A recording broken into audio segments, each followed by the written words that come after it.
Assalamualaikum warahmatullahi wabarakatuh. Innal hamdalillah nahmaduhu wa nasta'inuhu wa nastaghfiruh wa na'udzu billahi min syururi anfusina wa min sayyiati a'malina may yahdihillahu fala mudhillalah wa may yudlilhu fala hadiyalah. Asyhadu an la ilaha illallah wahdahu la syarikalah wa asyhadu anna Muhammadan abduhu wa rasuluh. Amma ba'd.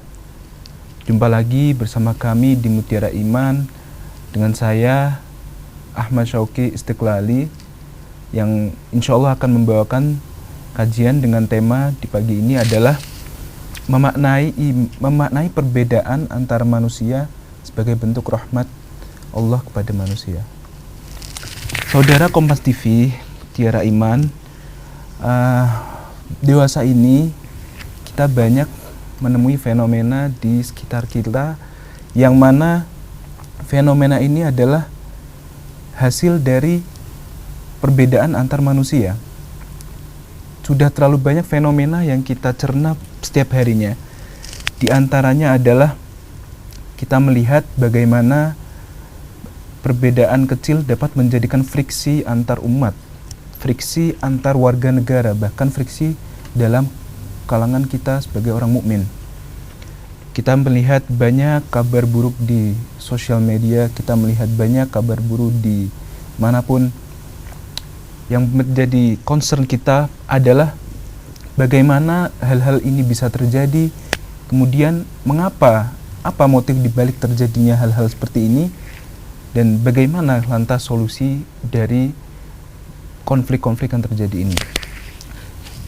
Misal kita melihat bahwasannya beberapa umat, beberapa golongan sangat-sangat menjadi sasaran empuk, menjadi orang-orang yang termarginalkan. Kita melihat ada konflik antar umat beragama. Kita melihat di situ ada kalangan para habaib yang kita kenal sejak dahulu kala, sejak zaman para kiai, para salafus soleh yang hidup di Indonesia sebagai pewaris-pewaris Nabi, baik dari segi akhlak, dari segi fisik, bahkan dari segi keilmuannya. Akan tetapi, mengapa kita semua hari ini disuguhkan dengan pemandangan yang sangat-sangat tidak nyaman?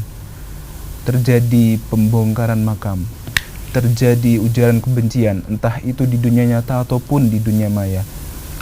Tidak lupa juga kita melihat banyak konflik antar umat dalam skala kecil.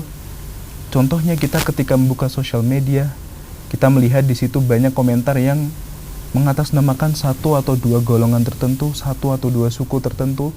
Tentunya ini adalah dampak dari kemajuan teknologi yang tidak diimbangi dengan kesadaran, kemawasan, dan kedewasaan umat kita.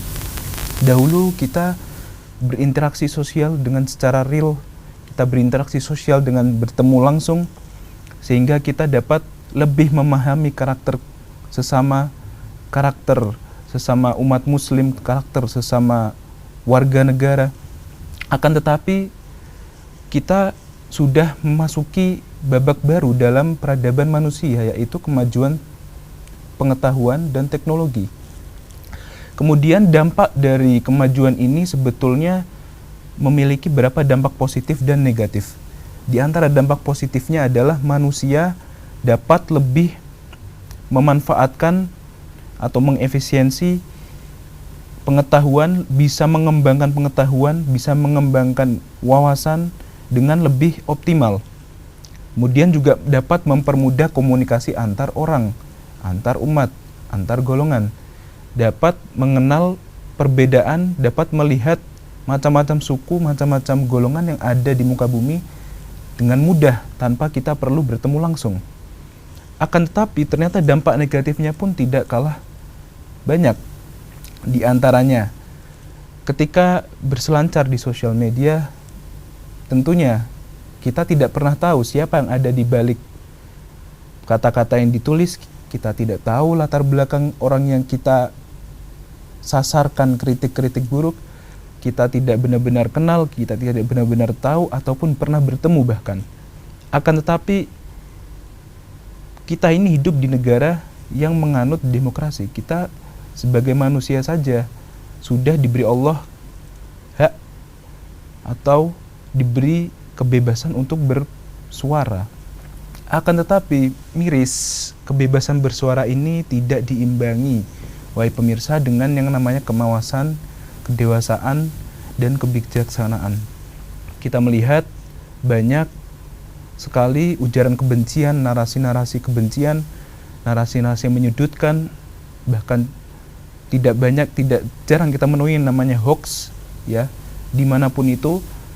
Dan ketika kita lihat, ternyata itu timbul dari yang namanya ketidakdewasaan dan tidak bijaksanaan dari kita sebagai pengguna sosial media.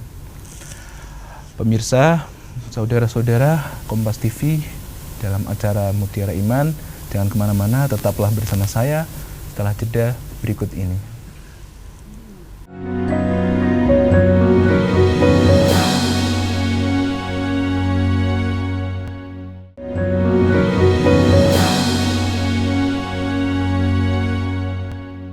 Saudara Kompas TV, masih di Mutiara Iman bersama saya Ahmad Syauqi Istiqlali.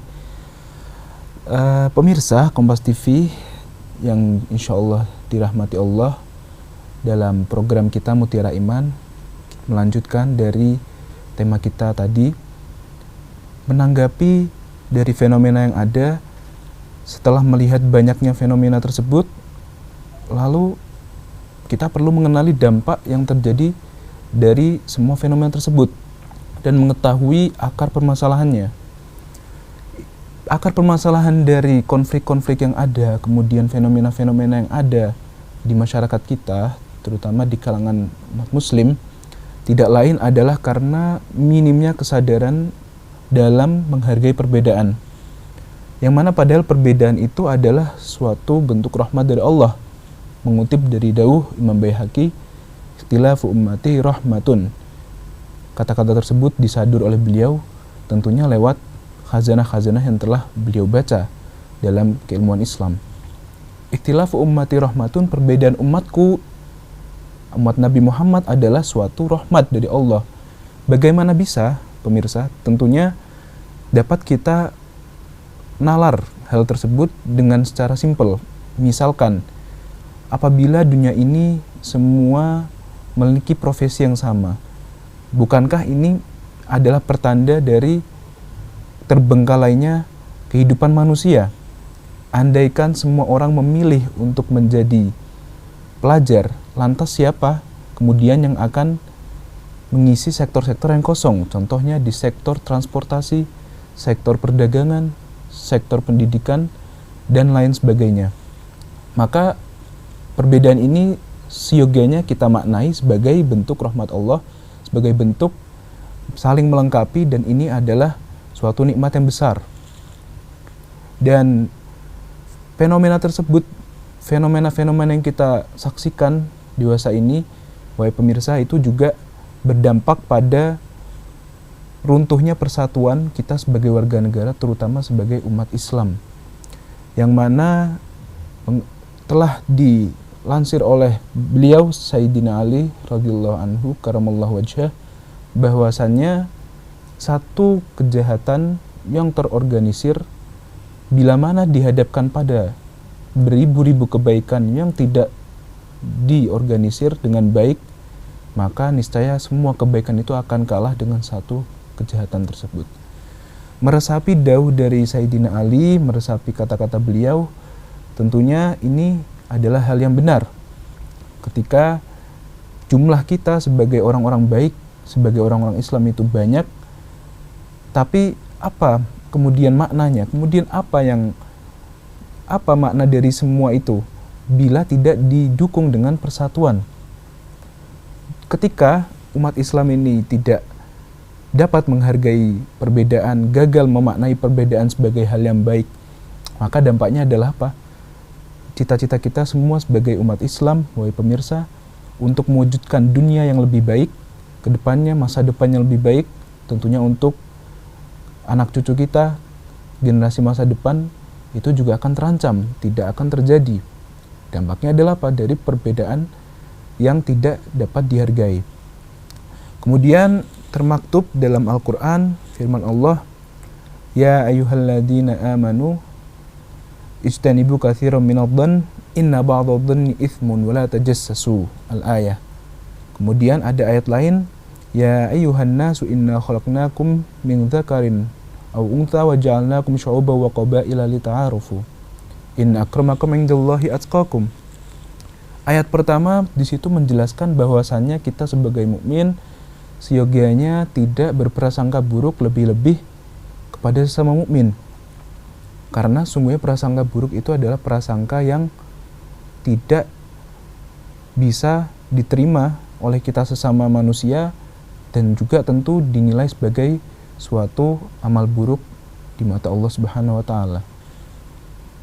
Kemudian ayat kedua menerangkan bahwasannya kita diciptakan oleh Allah Subhanahu wa taala di dunia ini dalam keadaan banyak bangsa, banyak suku, banyak umat beragama, dan kita alhamdulillah sampai hari ini sebagai warga Indonesia masih bisa menikmati hidup dengan damai. Kita masih bisa bercengkrama dengan saudara kita sama warga Indonesia. Sebagai mukmin kita masih bisa beribadah dengan nyaman tanpa ada gangguan. Itu adalah buah dari apa? Buah dari persatuan. Ketika kita sebagai manusia, sebagai mukmin dapat mencerna makna perbedaan tersebut, dapat melihat hikmah dari perbedaan tersebut, maka niscaya yang timbul dari pemaknaan baik tersebut adalah apa? Adalah terwujudnya cita-cita kita sebagai umat Islam khususnya dan umat beragama secara umum akan cita-cita baik tersebut dan masa depan yang baik tersebut. Kemudian tidak lupa mengutip cerita yang terjadi pasca meninggalnya Rasulullah SAW. Terdapat seorang budak yang mana budak tersebut memang secara fisik adalah orang yang penuh kekurangan fisik, yang tidak seberapa, kulit yang hitam. Akan tetapi budak ini memiliki suatu kelebihan yang hanya dapat dilihat oleh orang-orang yang berhati bersih, hanya dapat dilihat oleh Allah Subhanahu wa taala tentunya. Yaitu apa? Ia memiliki keteguhan dalam iman. Ia memiliki toleransi yang sangat luas. Ia memiliki keilmuan yang luas. Sehingga semua itu menjadikan dia adalah orang yang dapat diterima dengan baik dalam lingkungannya. Di satu sisi terdapat juga orang-orang yang mereka itu mengaku sebagai keturunan Sayyidina Ali. Suatu hari dua orang tersebut bertemu dalam perjalanan mereka. Kemudian orang yang berasal dari keturunan Sayyidina Ali ini berkata, "Wahai budak, kau ini adalah orang yang hitam, orang yang fisiknya buruk. Lihatlah aku adalah orang yang fisiknya jauh lebih baik daripada kamu. Aku rupawan, aku adalah orang yang putih, aku memiliki nasab yang baik, yaitu aku keturunan dari Sayyidina Ali." Kemudian apa respon budak itu, wahai pemirsa, ketika mendengarkan ujaran kebencian tersebut? Budak tersebut menjawab dengan ramah, "Betul, wahai keturunan Sayyidina Ali, wahai keluarga Rasulullah. Akan tetapi dengan engkau melontarkan ujaran kebencian, melontarkan hinaan kepada saya, sejatinya itu adalah bentuk menghinakan diri Anda sendiri dan Anda meninggikan derajat saya. Bagaimana bisa?" Seorang budak ini tentunya adalah orang yang fisiknya dapat dilihat oleh semua orang, penuh kekurangan. Akan tetapi apa artinya fisik yang baik, kemudian paras yang tampan, tapi tidak dibarengi dengan yang namanya akhlakul karimah, sehingga itu sendiri menjadikan semua fisik itu sia-sia. Baik pemirsa, saudara Kompas TV sekalian, jangan kemana-mana, tetaplah bersama kami setelah jeda-jeda berikut ini.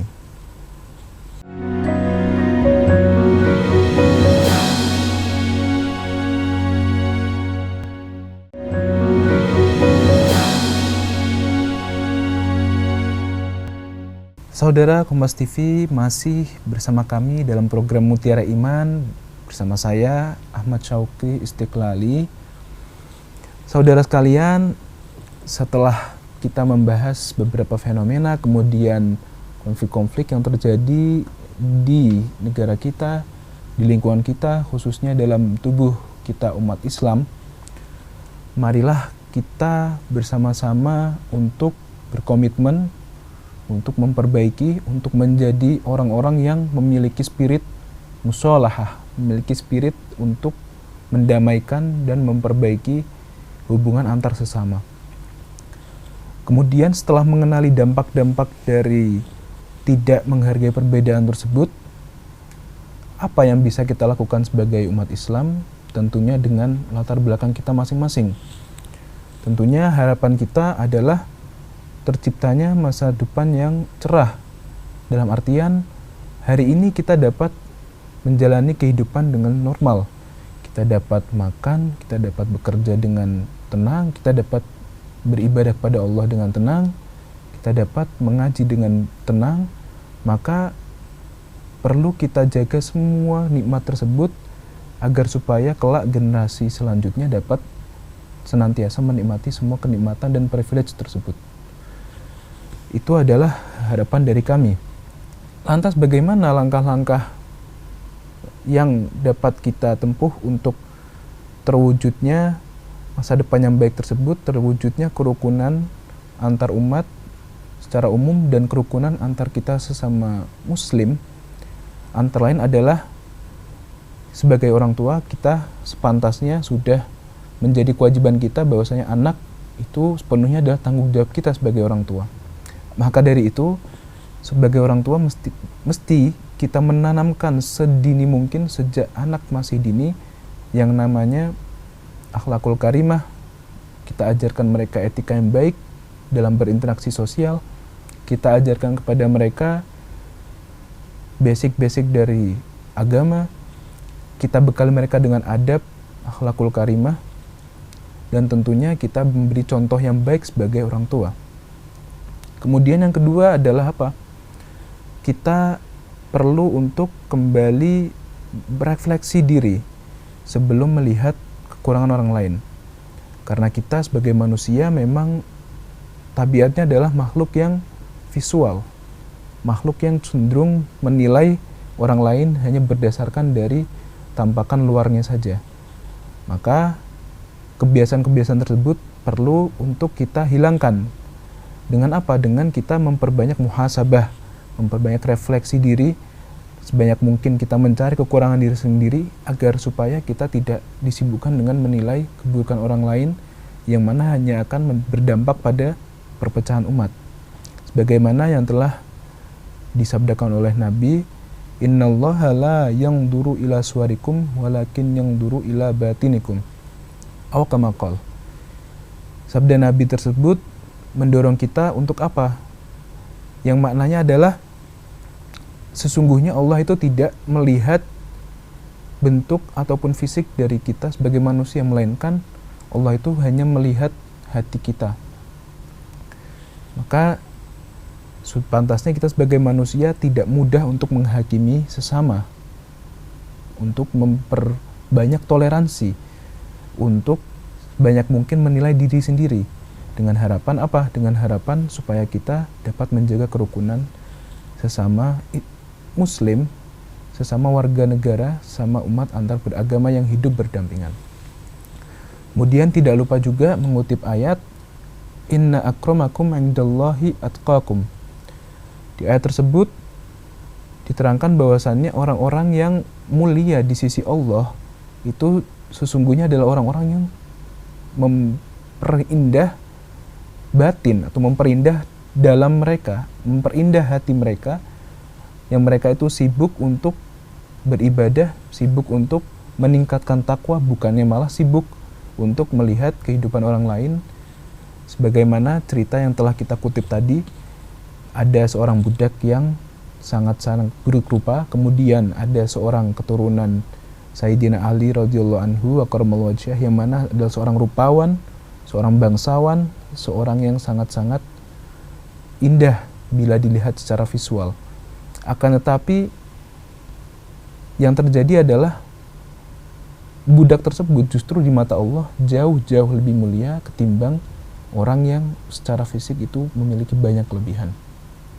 Kemudian yang ketiga adalah kita perlu kembali lagi meresapi pesan yang telah disampaikan oleh Sayyidina Ali karramallahu wajhah, bahwasanya kebaikan itu sebanyak apapun ketika tidak terorganisir secara baik, hanya dilakukan secara sporadis, maka akan tetap kalah dengan satu keburukan meskipun satu tetapi dilakukan secara terorganisir.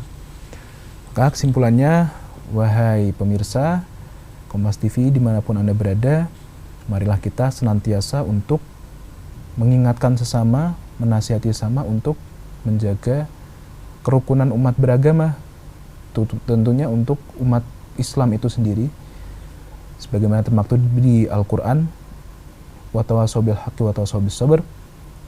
Akhirul kalam, marilah kita berdoa kepada Allah Subhanahu wa taala agar senantiasa menjadi orang-orang yang taat, menjadi orang-orang yang istiqamah dalam beriman, menjadi orang-orang yang senantiasa menjaga hablum minallah dan hablum minan nas. Allahumma ij'alna minal ladzina yastami'una al-qawla fayattabi'una ahsanah. Rabbana atina fid dunya hasanah wa fil akhirati hasanah wa qina adzabannar. Da'wana fiha subhanakallahumma tahiyyatun fiha salam wa akhiru da'wana alhamdulillahi rabbil alamin. Sirul Fatihah. Saudara, tetap di Mutiara Iman bersama kami di Kompas TV. Kecintaan kita semua. Saya pamit undur diri. Wassalamualaikum warahmatullahi wabarakatuh.